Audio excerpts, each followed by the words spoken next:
All right, let's dive into that super popular book, Surrounded by Idiots, by Thomas Erickson. You gotta admit, the title is pretty witty. We've all been there, right? So let's get into it. Well, this book tries to explain that feeling.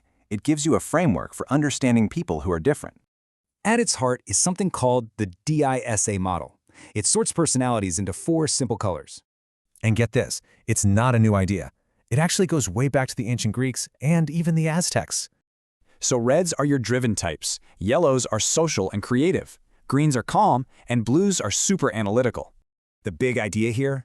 It's not personal. Knowing this stuff helps you stop taking things the wrong way. The path forward is pretty simple. Know your color, figure out theirs, and then, adapt how you talk to them. It's all about seeing where they're coming from. It just makes life so much easier and a lot more peaceful. But come on, are people really that simple? Of course not, and the book knows that. So let's dig deeper. Turns out most of us are actually a mix of colors. We're way more complex than just one single type.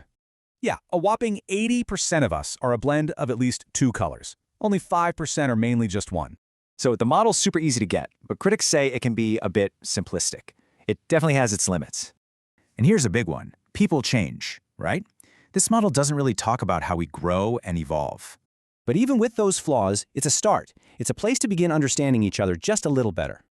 So what's the verdict? Think of it as a guide, not a strict rulebook. Plus, it's actually a pretty fun read.